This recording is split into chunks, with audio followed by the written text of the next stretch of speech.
How's it going, guys? It's Dylan from Anything Super, and if you're new, be sure to subscribe with notifications so you stay up to date with all the latest MCU news.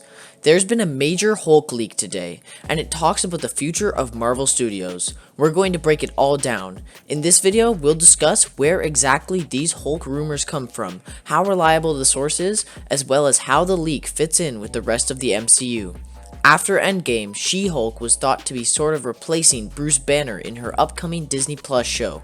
However, it's looking like the Hulk will have a prominent spot for many years. Let's dive right in. This Hulk update comes from Roger Wardell on Twitter. He's a trusted movie insider with lots of reliable Marvel knowledge. However, the problem is we don't know if this account is really him. There's no absolute way to know. The Twitter handle is Wardell Roger and doesn't come from the original account, but for the sake of this video, we'll assume that it's really him. Just remember to take all unconfirmed news with a grain of salt. Okay, let's see what Roger had to say.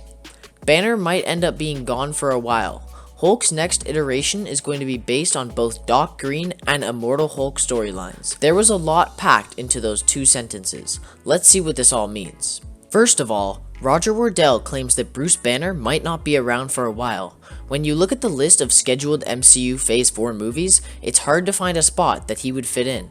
It wouldn't make sense for him to be in Eternals, Black Widow, Shang-Chi, or something like that. It makes sense that he might take a break, but how long will Hulk be gone? We'll get into that in just a moment. Wardell also mentions that the next version of Banner will be inspired by the Doc Green and Immortal Hulk stories. For those of you who aren't familiar, I'll explain what each of these two things mean. Doc Green is very similar to the Professor Hulk you saw in Avengers Endgame. He's quite intelligent. The difference is that while Bruce is in charge of the Hulk when he's the Professor, Doc Green is the Hulk being in charge of Bruce. The person in control basically just switches. So if Marvel wants to continue his story in the MCU, having Banner get taken over is a good way to do that. As for Immortal Hulk, it's a pretty simple explanation as well. Immortal Hulk is just Bruce Banner and the Hulk after they've gone through many changes, deaths, and rebirths. Then, something called the Devil Hulk becomes the main controlling persona. Marvel could have Hulk gain control over Bruce, then once they swap power back and forth many times, the two go through so much struggle that they have to team up against Devil Hulk. There's only one problem. At the moment, Marvel can't make a standalone Hulk movie. They have a deal with Universal that doesn't let them do that. Instead, like you saw in Thor Ragnarok, Hulk can be in more of a team-up movie. The next MCU film I could see him in is Captain Marvel 2.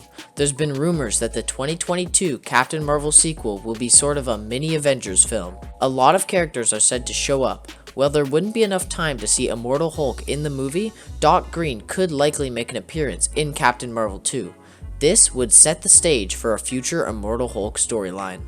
There's not really any confirmed Marvel movies that we could see Devil Hulk being in at the moment, so we can assume that he'll show up in either Avengers 5 or 6. That's many years down the line. Would you watch a solo Hulk movie if you could? Are you excited to possibly see Doc Green and Immortal Hulk in the future? Comment all your thoughts down below. That's all I have for you guys today. If you're new, remember to slam the subscribe button because whenever new information comes out, we'll be reporting it. Also, feel free to follow me on Twitter @SuperAnything for all the latest updates right when the news breaks. See you all very soon. This has been Dylan from Anything Super.